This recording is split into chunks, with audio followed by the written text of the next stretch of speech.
Hello, Internet. Hello, my friend. I'm so glad you could attend.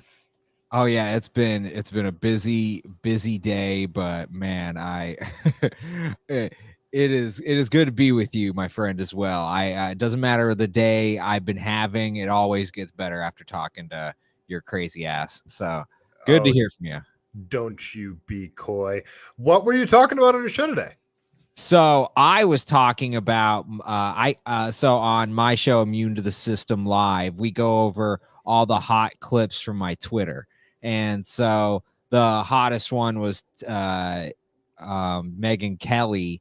I was confusing her with your blonde that you're going to talk about, Taylor Swift. But Megyn Kelly, she was talking about the injury she got from a particular experimental injection.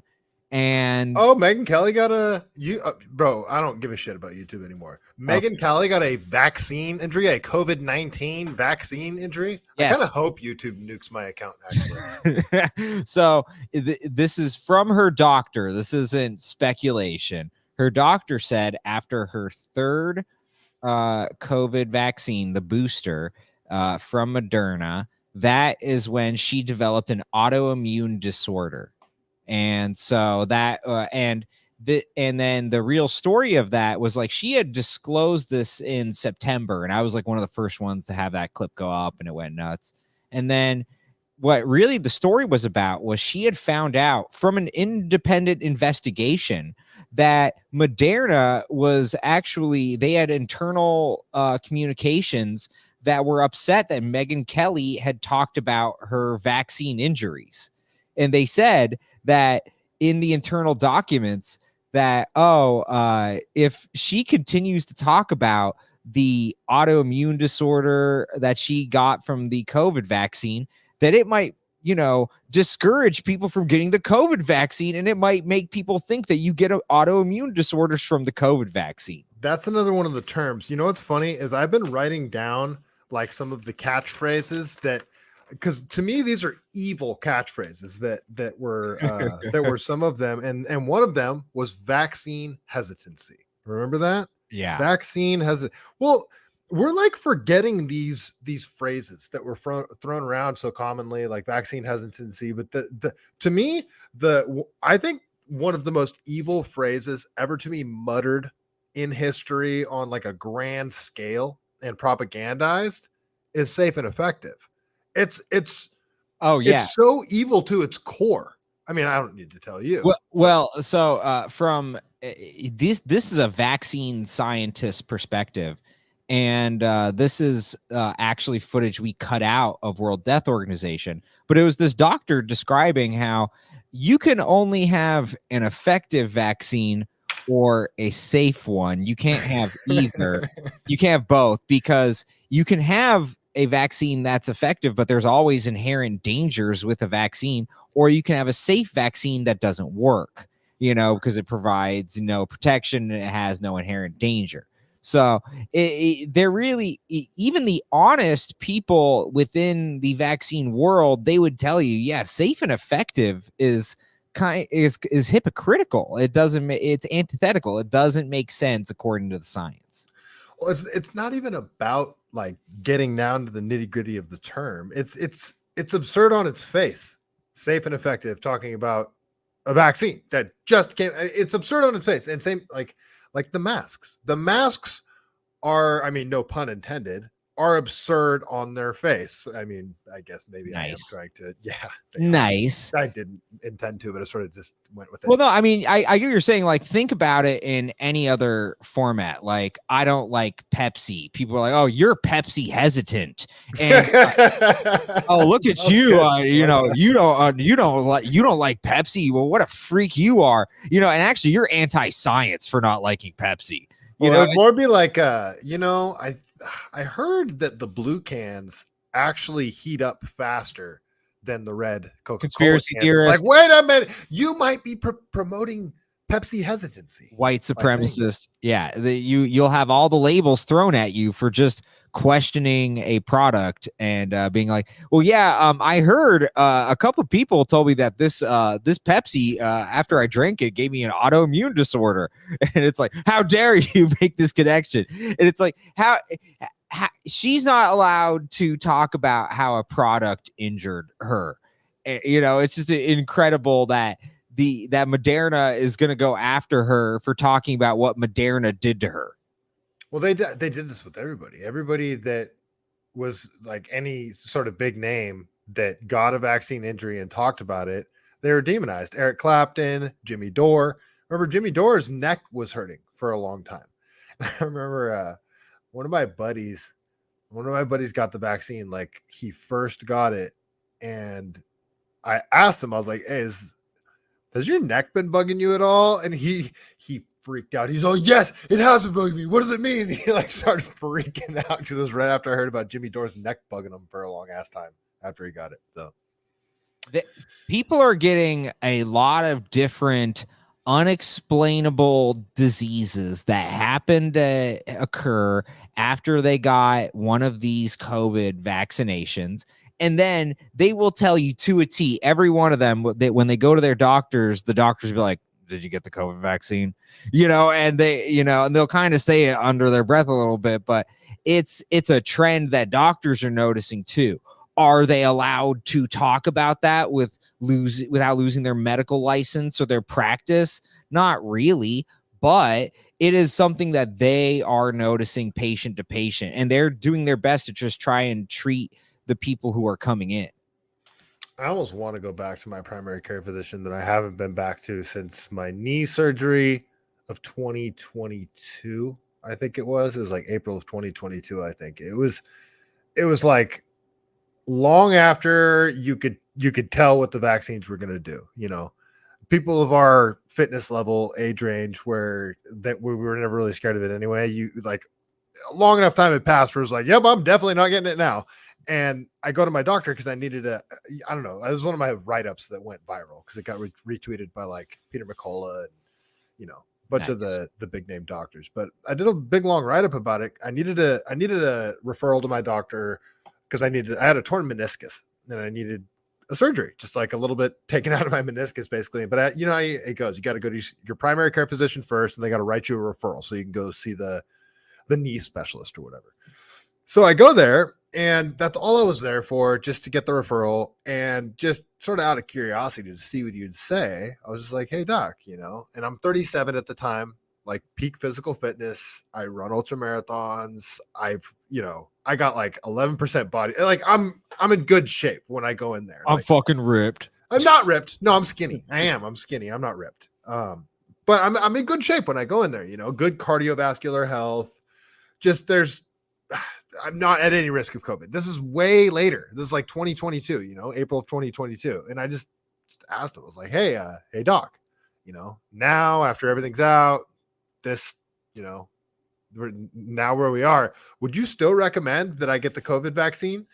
And I was like, can you still really call it a vaccine? Because it doesn't seem to stop. It doesn't stop transmission. So, and I was like, and they changed the definition of vaccine.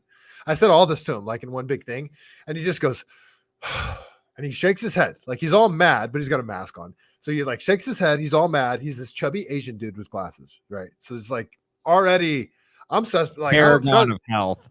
Right. It's like, dude, you're giving me health advice and I'm looking at you and you're soft and doughy as hell. Like I'm not asking you this because I'm actually interested in your opinion. I'm asking you this because I'm curious what you're going to say. I'm not going to take your advice. That's not what this is. So I ask, give him that whole spiel. He shakes his head and says, you got to be careful what conspiracy theories you read online. I'm like, wait, doc, hold on. It doesn't stop transmission. They did change the definition of the vaccine, of the word vaccine. Yes. What are you talking about? It was this. And so at that point, I left. I didn't push it any farther. But at this point, I'm either like, okay, you're either stupid, like you're an uninformed doctor, or you're on the take, or you're getting paid to give bad medical advice to people. Like, so It was an integrity question, is what you're saying. Oh, of course. Yeah. This wasn't actually considering taking the vaccine. I mean, you were just trying to measure his integrity. Yes. I know. I understand. And yeah, everything that you said checks out. In reality, the conspiracy theory, and remember, conspiracy is just two people plotting to commit a crime. And so the real conspiracy theory was all these people in the media and science and in government colluding to tell you that the COVID vaccine would prevent transmission and infection when there was no evidence that it could do either. And we found out it could do neither. It really couldn't prevent anything. And in the end, the whole basis for the mandates was on that presupposition that if you took it, you would protect other people, et cetera, et cetera. At the end, again, you know, it's been 11 minutes now, so I'll mention the film. So in the Fauci film, you can see Fauci in the 80s talking about, you know, if your vaccine can't prevent transmission or infection, it's a useless vaccine. So I got that clip. That was the previous definition of what a vaccine could do. And now they did have to change it. And yes, this is why we do documentaries, because if without clips like that, where you could see what the previous definition is, they can pull off this revisionist history and redefine things before our very eyes. Well, and back to your whole, the premise for mandates and mandates, basically the premise for mandates was that it would stop transmission. Somehow they separated those two. They separated mandates from stop transmission because they slowly distanced themselves from the phrase "it stops transmission" or "it'll stop you from getting COVID," and they started just repeating over and over, well, you're taking it to keep other people safe. You're taking it to they were still saying it, but eventually they shifted to it prevents hospitalization and death. But they were still saying it. No, they were saying take it because it stops transmission without saying it stops transmission. They were saying you're taking it to keep other people safe. And you're like, well, how? And then nobody would elaborate on that. Everybody was just kind of like, error 404. People couldn't compute. They were holding these two thoughts simultaneously that were completely contradictory to one another. And a lot of people are still doing it. It's freaking nuts. It becomes more apparent to me every single day that people that didn't take the vaccine are living in a different reality from people that took the vaccine. I mean, obviously the degree of branch Covidian that you are is a scale. You know, there's people that were coerced into it, only took one shot, that are kind of on the same page as us. But the people that took the vaccine, took multiple boosters, or maybe still taking boosters, I mean, they are bought in. They are full on bought in. They have to just double down. We're in different realities, completely different realities. They have to justify bad decisions over and over. And that is really the theme of the current administration and our government is just justifying bad decision after bad decision and having to double down because they can't look bad because we got to win re-election. Perfect freaking segue. So that's why they got to bring in the heavy hitters, Eric. Don't you know? That's why they got to bring in Taylor Swift. So this comes out today. This is from the New York Times. It might have been from yesterday, but this is from Disclosed TV. So if it'll come up here, it says inside Biden's anti-Trump battle plan and where Taylor Swift fits in. Watching Donald Trump ascend, the newly energized Biden campaign is aiming to make the general election all about him. It's also hoping for some big endorsements. What do you think, Eric? Well, okay, so there's two sides to this. One, there is the skeptical camp stating that, Taylor Swift, even in polling, polls strong with 15 to 20% of the electorate. And those are people who were only going to vote one way anyways. They already have a predisposition to vote that way. So this is all much ado about nothing, and she really can't have that much power. but that's not fun for the show. No. Okay, good. All right. But why are we going there? So yeah, we're gonna go the other camp with it. But I did present at least that's the other side to it. Now, as we know, politics is downstream from culture, as the great Andrew Breitbart once said. And in the end, we don't have to look that far. Ronald Reagan was someone who was in pop culture and then became the president. Donald Trump, someone who was in pop culture and then became the president. So it is not that crazy to say that someone in pop culture could influence the presidency and it could influence the presidential election. And in a presidential election, that last cycle was decided by tens of thousands of votes in 6 states. Not much, very thin margins. Anything that could sway hundreds of thousands of people, if not millions of people, is quite impactful. And so this does need to be discussed.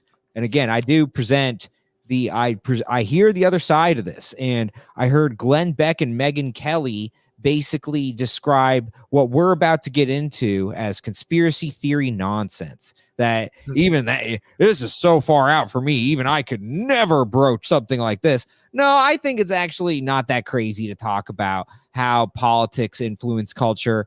1960 presidential election, Martin Luther King and Frank Sinatra were heavily involved in promoting John F. Kennedy against his opponent Nixon. So this isn't even like that crazy to discuss. This has been precedented before. So what's the crazy part you're referring to? Are you talking about just using Taylor Swift to help promote Biden, or are you talking about the other tinfoily stuff that I'm going to get into? If people think that it's tinfoily just to discuss the surface level stuff, and I'm trying to acknowledge that and say, no, actually, I understand what you're trying to get at there, but in reality, no, this is going to make an impact, and you're putting your head in the sand to not acknowledge this. Well, yeah, I mean, getting popular people to endorse you has been a thing forever, but that's not really the tinfoily part of it. I mean, yeah, have you been listening to what people are saying about this whole and it's not just Taylor Swift, it's the whole Travis Kelce thing. I have not dove down the rabbit hole completely, and this is a great opportunity to use me as a vessel for all the other people in the audience who are also in my position who don't know this. It's just look, I had a long day. It's been it's apparently looking up Taylor Swift and Travis Kelce stuff. I didn't know you were in the minds of darkness. Well, that's the point. Is I didn't look up any of this. This is such a rabbit hole. No, it's a non-rabbit hole. This is the point. It's so like I needed something easy to talk about tonight. I needed something low brain chemistry. That's just I've been working hard, Eric. Like this, running for office is no joke. Let me just say, running for office. Wow, you turned into a politician. Now you're just bragging on us all stream. Look, you see how he changes up on us, audience. You know, Mr. Big Time politician now. Not even. Right. So no, I needed something easy. I just got back from Bohemian Grove, and now I feel like a real politician. And that's why I'm going to tell you why Taylor Swift is. Yeah. Oh, I love Alex Jones. No, Bohemian Grove isn't that far from me, and I know that's why I mentioned it. It was a good pull. Well, you're squirreling me now because I'm a trail runner, and I love the redwoods, and I'm really obsessed with maps and canyons and being able to land navigation.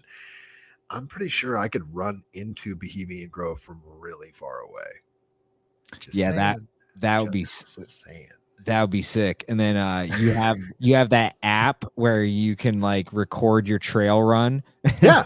And give everybody a map and a route that you can expose it. Yeah, you can expose it on Strava. That would be hilarious if I put Bohemian Grove on Strava. This is how you get to Bohemian Grove. Do this trail run, and then it'll be the most popular trail in town. It wouldn't, I mean, you really, all you'd have to do is track it on your watch and it would just automatically upload it to Strava. Anyway, you got me so squirreled here. All right. So, no, I needed an easy topic to talk about. So, this Taylor Swift, Travis Kelce thing is just an easy one. So, people are saying the whole thing's a psyop. So have you heard the theory that the Super Bowl is rigged? Well, yes. Or football games in general, playoff games, the entire season. Everybody's saying we've never really gotten into sports on this show because I'm not into sports anymore. This is like a thing. I do agree with you. Like after COVID, there was the whole scamdemic. I lost a lot of zeal towards sports, but I am a sports nerd and I do know it inside and out still, even being detached from it. And I can tell you that if you want to get into the rabbit hole of the NFL is rigged, this is not a crazy notion. So continue, but trust me, I have mountains of evidence to discuss on if the NFL is rigged or not. So please, for those who are skeptical, do not worry. I will address that later.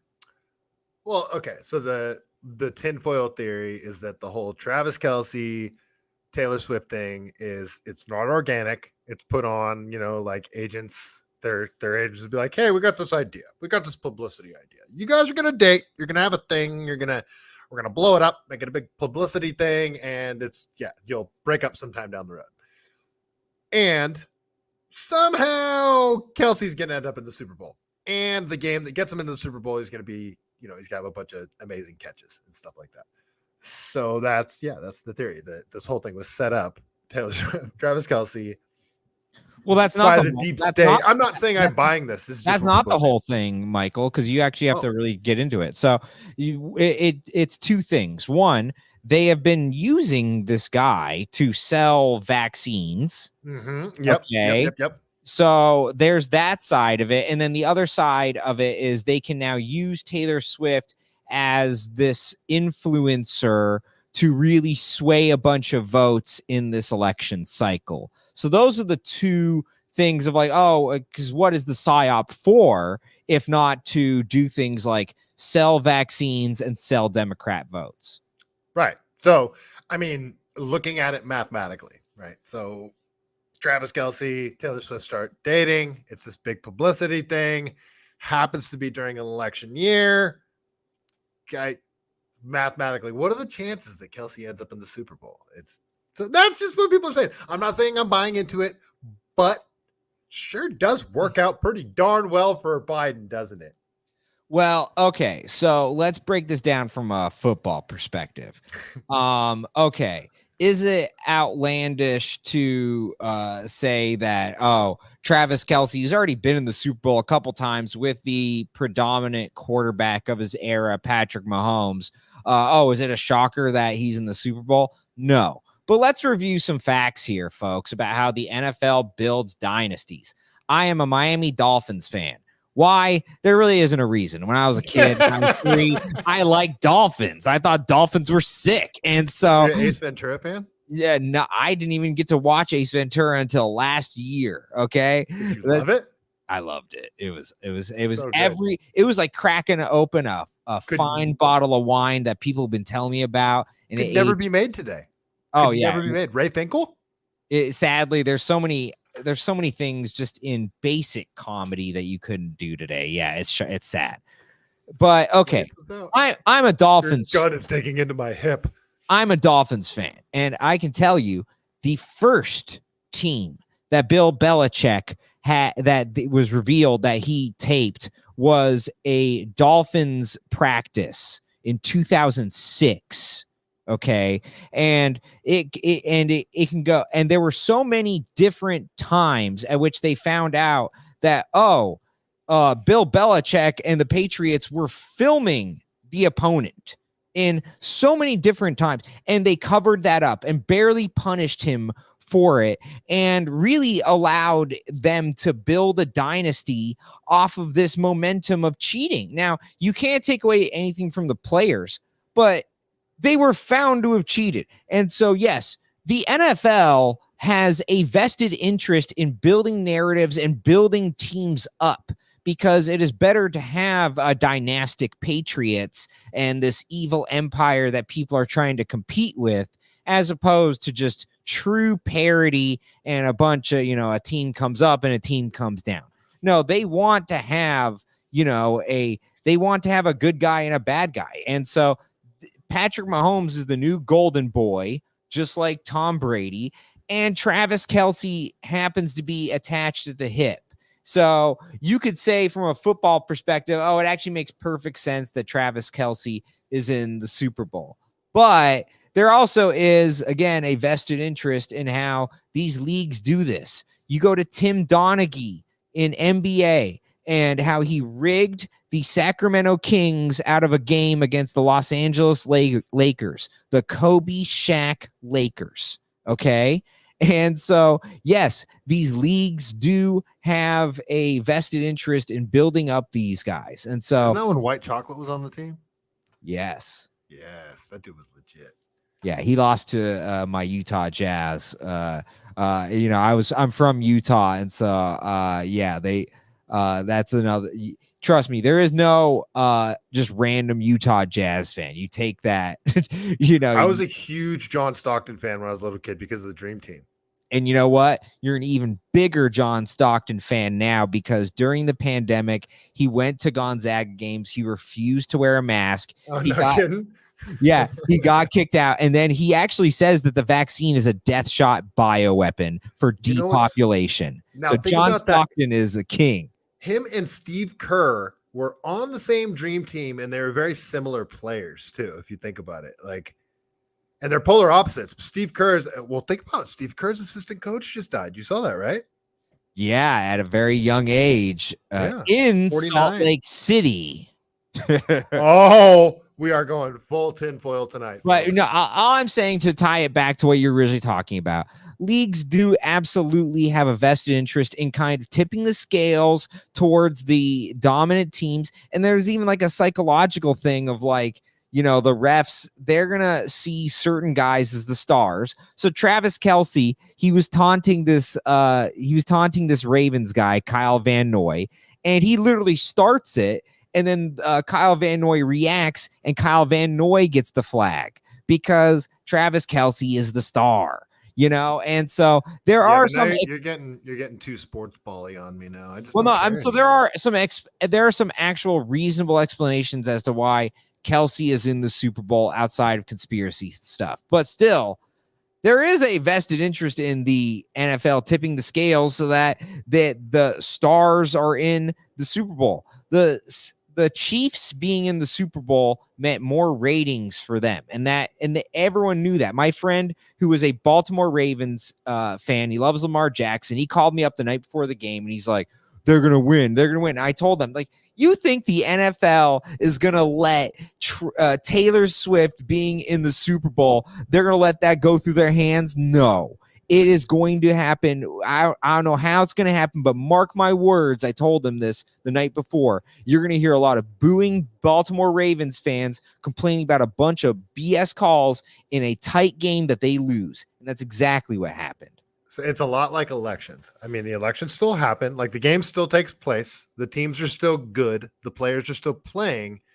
But you can stack a whole bunch of things against one team, just like in an election, and yeah, but I'm not saying I'm buying into the whole theory, but they sure did. Maybe I am buying it. Okay, hold on. Taylor really got attached to him at the perfect opportunity or at the perfect time, didn't she? I mean, this is where, let's go full conspiratorial here. Yes. There are no coincidences. So the fact that it happened to work out in the perfect way where, the Democrats are just going to happen to benefit in the maximum possibility here. Yeah, that's suspicious. And the fact that you can't say that without being called a conspiracy theorist, even by people like Glenn Beck and Megyn Kelly, is ridiculous. All right, let's say hi to the chat really quick here. So Pete Grabber, how you doing? Casey Martin, almost everything is rigged. You got it. Terry Wallace, nice to see you. B Sizzo in danger. Thank you guys for hanging out. Here, let me play this quick video for you, Eric. I want you to see this really quick. So I don't know if you know how you hear stuff and it sort of like floats around in the back of your brain, but you never process it. And then you hear about it later and you're like, oh yeah, I vaguely remember hearing about that.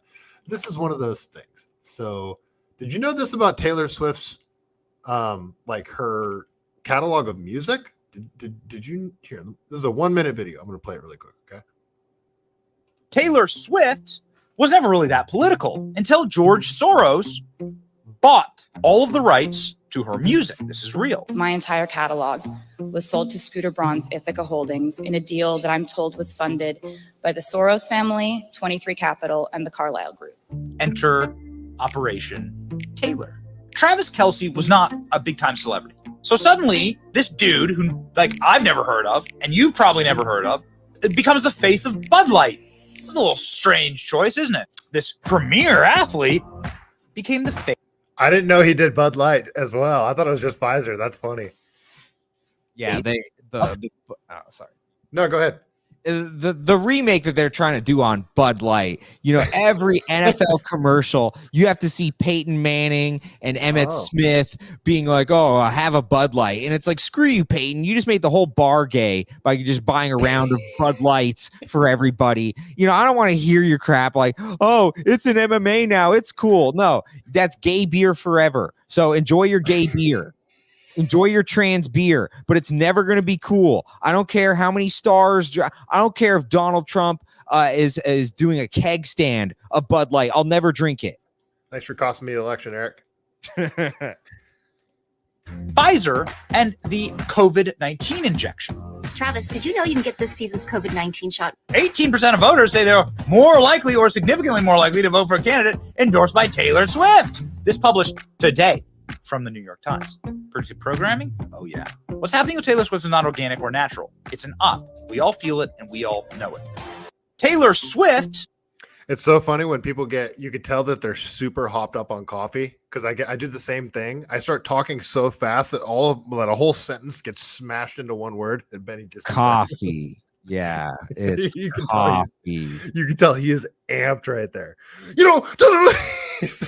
I'm not talking about the great Benny Johnson, who actually Lila knows, but I do know these people that you're talking about, where it's like, yeah, they're hopped up on coffee, and it's like something else. But no, I'm sure Benny Johnson just got a crazy, unique energy. He's wired into the world. I assume. But yeah, there's a lot of people I've met. It's like, what kind of Nazi era speed are you on? Just hopped up. But it's like, that's the Adderall kind of brain like you get from a lot of people. Like they're on some upper, it's just, it's funny. So as far as the Taylor Swift, George Soros connection, which is, I think, actually probably the most vital part of this. Yes, she at this point, if Soros buys your catalog, this is how he's trying to manipulate you into, oh, I need to increase the value on my, the catalog I just got. So I'm going to use you in this particular way and build you up. And to be fair, the catalog is a lot more valuable. So I don't know how that stuff works. So after he buys the catalog, does Taylor Swift still get some sort of royalties from, how does that work? Okay, so I'll tell you from a entertainer's perspective, the group of entertainers that have it the worst contractually are musicians, bar none, not even close. Even comedians and other groups of entertainers, we look at musicians and go, oh my God, you guys get screwed every contract. I mean, there are times when there are musicians who are owned for 7 albums. Like, you have to do 7 more albums for us. Like, it's always stacked against the deck for musicians. So I actually do have a lot of sympathy for most musical artists in that sense. Like, you look at even Michael Jackson and the fights that he had to go through because at one point he was the biggest record label in the world because he had some Beatles catalog. And I understand, actually the musicians, they're put behind the 8 ball just from the beginning, but that doesn't mean you need to be a tool for the political establishment and George Soros, but I do sympathize with most musicians. Like, they're screwed often. So, you know, Taylor, she had to, like, I believe she tried to like re-own all of her stuff by like, I don't know exactly, but she had like a Taylor's version of all of her music, and that was an attempt to like re-own her catalog. But still, they own the original catalog, and you do see a stark leftist jump after that was bought by those people. You know, that's really, in terms of building the case, that's the ace in the deck right there.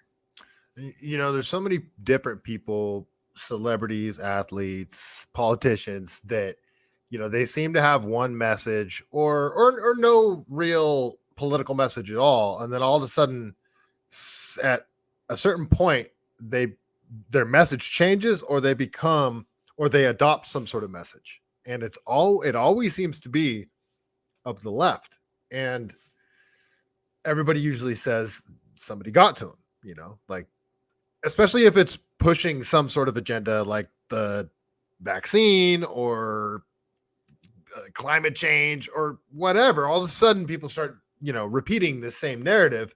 Everybody says, well, you know, somebody got to them. Well, dude, you know that if I get past this primary, they're going to try to get to me, right?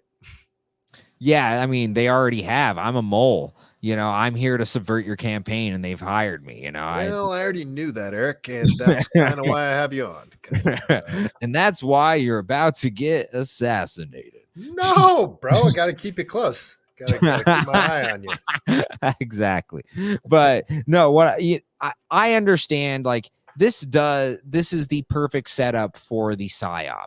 You have your, you know, the adult version of the prom king and the prom queen, and they are, you know, they're going to be at the adult version of the homecoming game, and he's going to score the winning touchdown, and he probably will propose to her at the end of the game or during a key touchdown celebration. And then you know, the stage is truly set for them to be able to manipulate these people who have just been enraptured by this soap opera and this Psy opera, you know. Oh, look what you did there. You know, yeah, it's full bread and circuses. I mean, to the max. You know, it's just keep the masses. And look, I'm not trying to, like, I like football too. I do. I was a diehard Giants fan. I was a diehard Warriors fan. I was a diehard Niners fan. I couldn't care less anymore. I could not care less. It's like, dude, seeing everything through the lens of the last 4 years, I don't see how anyone that didn't take the vaccine, that recognized all the propaganda everywhere, can still be interested in sports. I don't understand how you can be. You know? Yeah, that's the main, you know, for instance, there are people who, you know, like, I like to I keep up with enough sports so I can still talk to my dad about it, because I don't want him to be punished for the, you know, the whole psyop and the scamdemic that everyone put on it. But yeah, I ain't giving them any ratings. I ain't giving them any money. I ain't helping them out in any way, because I hate them and I hate what they represent. And they tell me I'm racist, like, in the middle of it. And by the way, white people, you suck. And it's like, it's second down in the second quarter. Why? What does that have to do with anything? You know? And by the way, what did I do? America has a terrible history of racism. And like, the wide receiver for the Ravens, he actually has a business that sells hot dogs, and the proceeds go to Black Lives Matter charities. Like, you're eating a hot dog and you're just like, how are you ruining football? Like, yeah. This is the easiest thing to put on, and you're ruining it with your political agendas. Like, I can't watch basketball anymore because it's just Black Lives Matter bullshit on the screen all the time, and just lecturing people about, white people about, you know, racism. And it's just like, I thought it was just throwing a ball into a hoop, and you're complicating all of it. And this is why you think that the psyop is real, and this is why it's hard for me to deny it. Yeah. So this okay. So a lot of people don't have this lens, right? Don't look at. There's so many people too that don't look at things through the lens that we're talking about right now, that are very stressed out and very confused with everything that's happening right now, and they don't sort of have a frame of reference, because everything that they were told Donald Trump would do, or all the different ways the world would fall apart if Donald Trump was elected in 2020, all that stuff is now happening under Biden, and people's realities are breaking, and people don't know how to make sense of the world around them.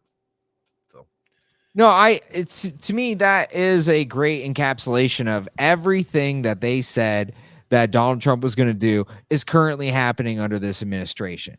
And especially with the economy crumbling and the entanglement in all these foreign wars, and yes, the border. Well, the border.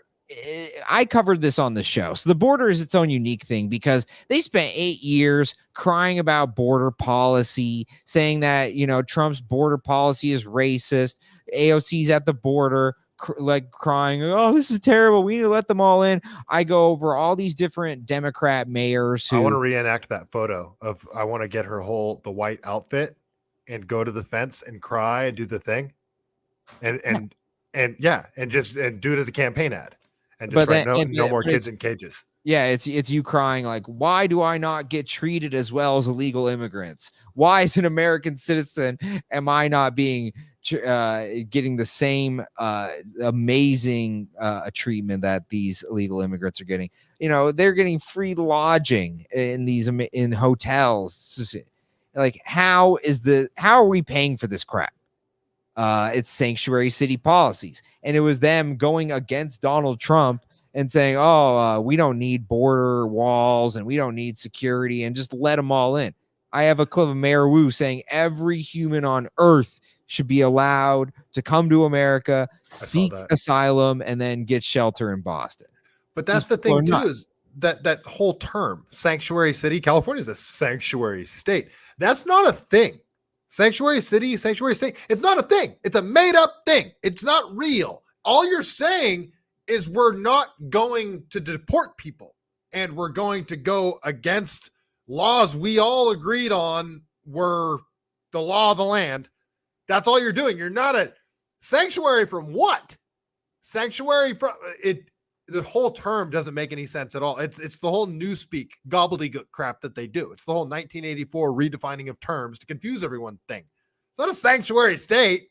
All you're doing is not deporting people. And the Hondos in San Francisco, the Honduran, they're called the Hondos. The Hondos. Everybody, you say the Hondos, everybody in San Francisco knows who you're talking about. The fentanyl dealers. The fentanyl dealers in San Francisco are the epitome of the whole border problem.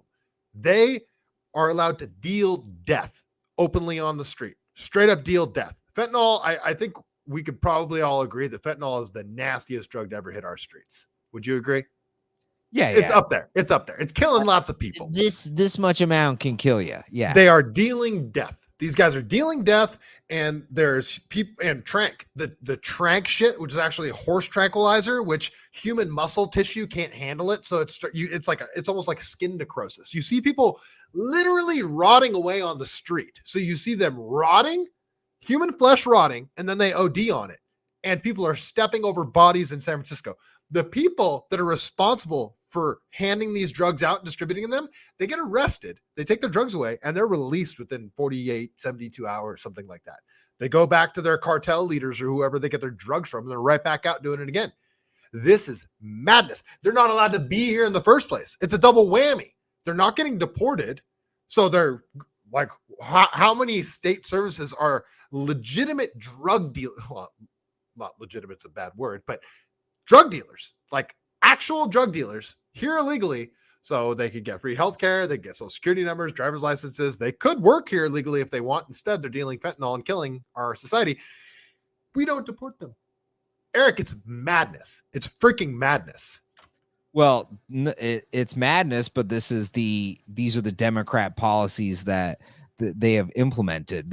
A sanctuary city is saying we're not going to allow ICE to operate here, and it's creating a sanctuary for all the criminals in other countries that can't get here legally. That is who the sanctuary is for. It's for the drug dealers. It's for the murderers. It's for the pedophiles. Those are who you're creating a sanctuary for, because ICE can't come in. I have a relative who works for ICE. I'm not going to give more detail than that, but they let me know that the people that they deal with are just what I said: murderers, pedophiles, and large scale drug dealers. Not your, like, you know, even low. Yeah. We're talking like the top of the food chain. That's who ICE deals with. And when you're preventing ICE from operating in California, that is who you're providing sanctuary for. It's disgusting. Well, and when you look at things, looking at things individually, like the Hondos in San Francisco dealing fentanyl, just looking at it by itself on its face is bad. It's terrible. But then when you factor in two other things and you look at all these three things together, it really makes you ask a certain question. Let me walk with me here. So you remember the San Jose head of the police union, Janet Segovia, head of the San Jose police union, gets busted for being like essentially a fentanyl kingpin. She's getting large shipments of fentanyl. She's a fentanyl kingpin. Okay, the story is just like it disappeared really quick. Nobody's talking about this thing, and you don't hear anybody else connected to Janet Segovia. The whole thing just gets pinned on this Janet Segovia chick. Looks like she's a grandma. Looks like she likes to bake coffee cake, carrot cake for fun. Like nobody else is involved apparently. Okay, so you've got that. You got the Hondos that are allowed to deal with impunity. So fentanyl distributor, fentanyl dealers openly dealing with impunity. Then you've got California police officers you no longer have to be United States citizens. San Francisco is the first city to implement this policy. So you've got, and all it says is that you have to be legally allowed to work. You can be an illegal immigrant and allowed to work in California. So as far as I can tell, San Francisco has opened up the route for illegal immigrants to be police officers. And I believe it was Santa Ana was just the first police department to swear in DACA recipients, which are illegal immigrants. They are now cops. And Santa Ana wants to make it legal for them to vote. So just those three things together, at a certain point, you have to ask, is the San Francisco government under the control of the cartels? I mean, San Jose police union, obviously it's not San Francisco, but illegal immigrants can be cops. Honduran fentanyl dealers that aren't legally allowed to be here are allowed to operate with impunity. Then you've got the head of the San Jose police union that was busted as a fentanyl kingpin, and then that story just poof disappears and nobody else is involved with it. You see what I'm getting at? This seems that there's what's the incentive to bring in all these people? Why would you do that? Well, in the state of California since 1994, they haven't checked your immigration status if you vote or not since 1994. Right, and you just check a box. And since that point, Democrats have reigned supreme in California. So that is why they do this, because they need extra names on the voter registration list so that they can then mail out those ballots, and then they can harvest those ballots, and then they will vote for you. So yes, the trade-off is you can come into this country and we have your vote forever. Thank you very much. And it doesn't even matter if you vote. They will vote for you, and they will vote before you can vote, especially if you vote on election day. You catch them slipping in their racism all the time too, though. You catch like Chuck Schumer talking about, I'm paraphrasing. I'm not doing a direct quote of Chuck Schumer here, but not too long ago, he was basically like, he said something along the lines of like, who else is going to do like the work that you don't want to do, and for super cheap like that. There have been not only Chuck Schumer, but Dianne Feinstein and Jasmine Crockett, an older and a younger Democrat, have both said the same thing of, if you stop illegal immigrants, then who's going to pick our fruits and vegetables? Right. Right. That's a step even further than what Chuck Schumer is saying. And they're just blatantly saying it. We see illegal immigrants as fruit pickers, when in reality, a lot of them are terrorists. And that's the danger of allowing all these people over the border is, oh, you just think of them as, you know, these inert fruit pickers who are, you know, like, you know, Hispanics, you know, as in terms of like illegal immigration. So a lot of them are actually, you know, just working class people, but a lot of them are cartel members. And there are a lot of Middle East Islamic terrorists also coming through the border. There's a lot of Chinese Communist Party coming through the southern border. And, you know, a lot of these countries do not have our best interests out for us. In fact, they are in a cold, if not hot, war with us. They just don't acknowledge it. And so we're allowing all them to position themselves in various areas around the country. Yeah.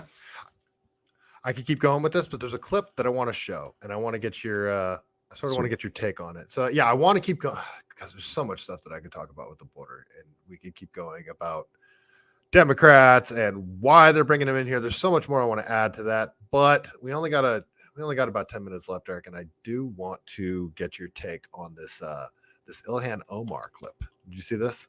Oh, this is huge news. Okay, all right, we're going to talk about this. So, do you want me to do the subtitles for people, because this was not translated into English? So for the audio listeners, I could do it because she's going to be speaking in Somalian, right? And so I'm going to be doing the English translation for you. Because she would have corrected you right there. So it's Somali.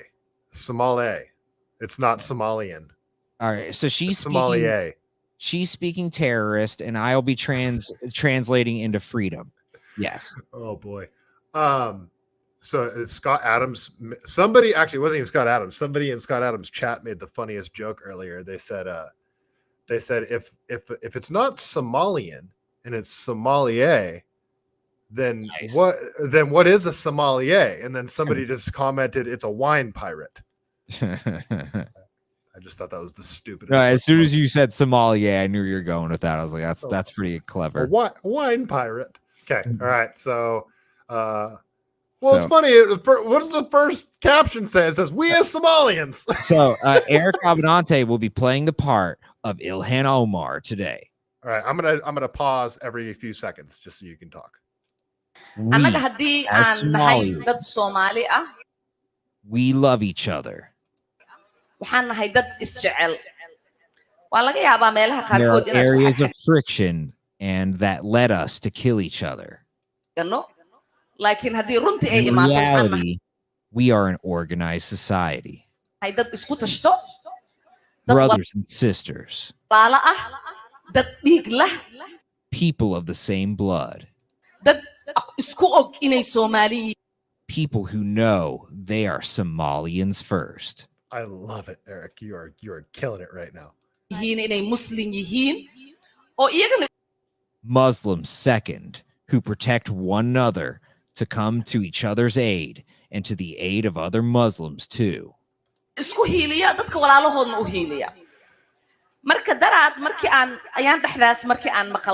couple of days ago, we heard some people who call themselves Somalis. Somaliland.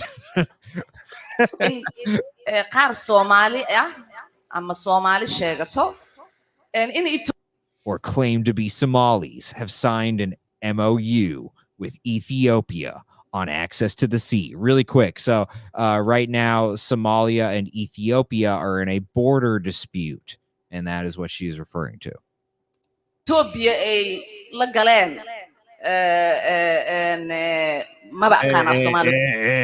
I do not know what an MOU is in Somali.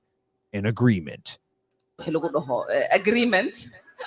Oh yeah, an agreement. Like she married her brother. Here, I just muted it so you could talk over it. What many Somalians have personally called me to encourage me to speak to the U.S. government to thwart the MOU and help Somalia. They wanted to know what the U.S. What that was too quick. And my answer to Somalians was that the U.S. government will only do what Somalians in the U.S. tell them to do. So okay, there's still a little more. Oh, there's a lot. This is a 3-minute clip. They will do what we want and nothing else. They must follow our orders, and that is how we will safeguard the interest of Somalia. But that's the important part right there. So, I mean, it's all important. This is all bombshell. This is whoever got this, high five to them, because this is a scoop. Well, so what's on screen right here is the biggest part of it. My answer to Somalians was that the U.S. government will only do what Somalians in the U.S. tell them to do. I'm sorry, what? What was that, miss? They will do what we want and nothing else. They must follow our orders, and that is how we will safeguard the interests of Somalia. Now, this is, and I understood your concern about this when you talked about Israeli dual citizenship. And if you went right there, and I'm telling you, you can say what you want about Jews.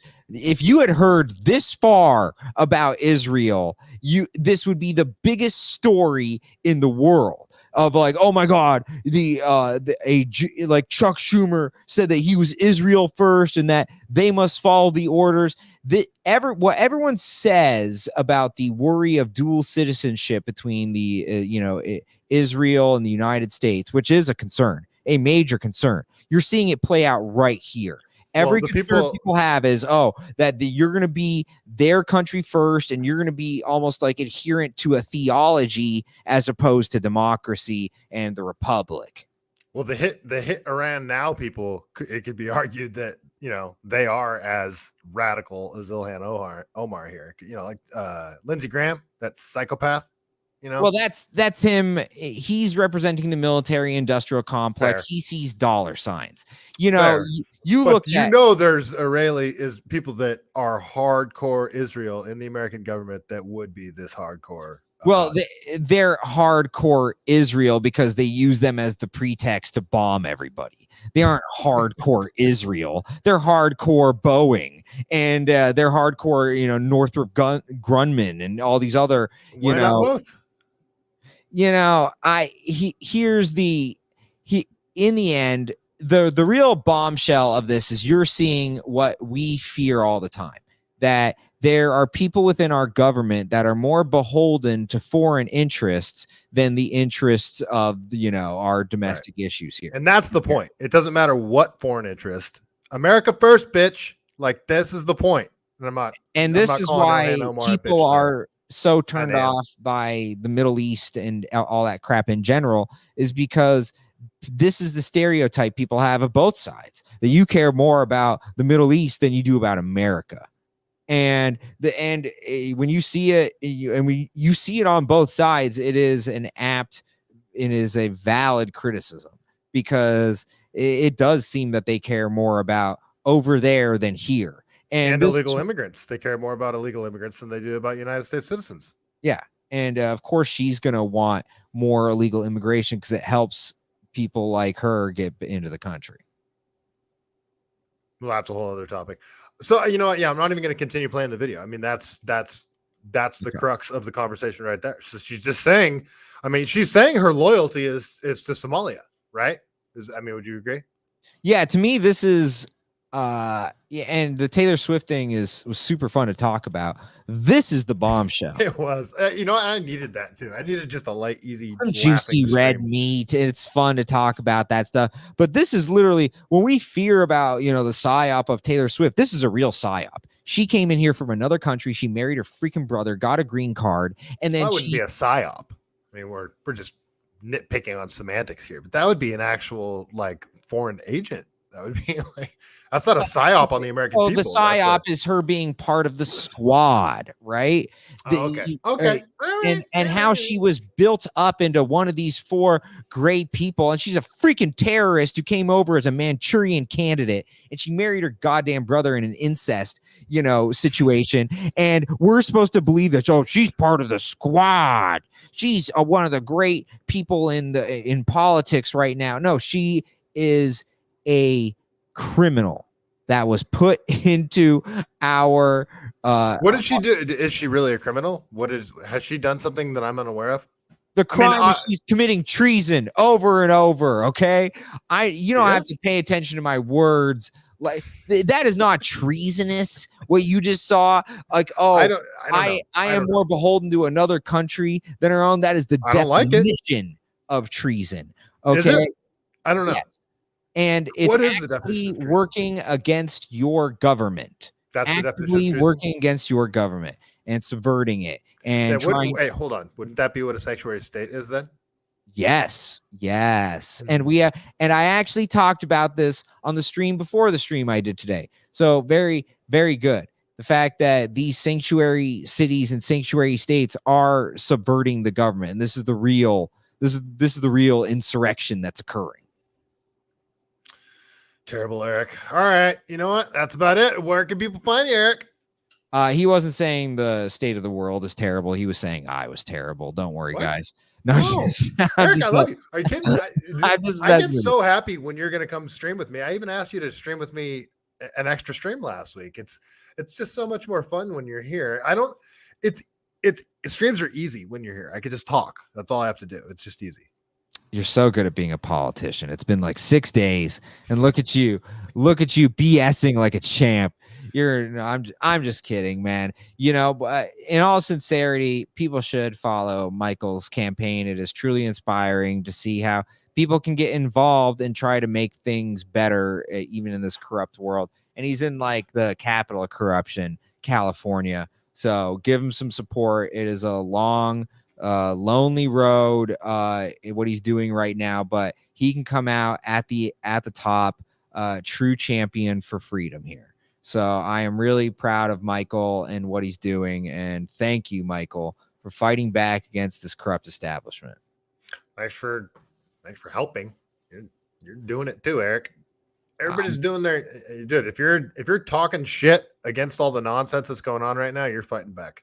I'm just making dick jokes in my chair, man. You know, you're really doing the Lord's work out there. And and that is why I interviewed you on your campaign originally, and it evolved into this. So you can find all of our films like American History of Voter Fraud, The Trial of Anthony Fauci, World Death Organization. You can find them at lilahart.com/documentary. You can find it at my Twitter, Eric Abbenante, my wife's Twitter, Love Lila Hart. And go to her YouTube page, Love Lila Hart, on YouTube as well.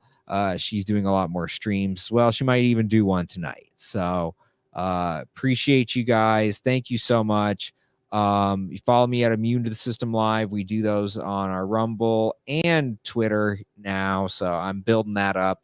And yeah, Michael, it is always a pleasure to talk to you too. We are kindred spirits in this fight for freedom and just fighting up against the corrupt establishment who always makes our life harder and takes away the power of each individual dollar that we have. We only have so many of them, but you know, it's just, thank you, man. Thank you for continuing to fight. Cause I know if we have more of you in there, our world will get better. One Michael Oxford at a time. Oh geez, man, I don't know how to follow that up. All right. Pete Grabber, Casey Martin, Terry Wallace, Angie, nice to see you. Danger, B Sizzo. Thank all you guys for hanging out so much. Well, this is how you follow it up right here. Yeah, saying thanks to everybody. All right, everybody. You know how we do it. We got to tell a joke from the greatest book ever written, The Truth About Chuck Norris. Let's see what we got tonight. You excited, Eric? This is my favorite part. Okay. I only read like the first few words of this, and I could already tell it's going to be gold. All right, let's see. You ready? Here we go. This is Chuck Norris joke of the evening, folks. Here it is. Chuck Norris once ejaculated solid gold into a river in India, bringing profit to the local villagers and causing him to be worshipped as a god. And on that note, stay CaliBased. So wise.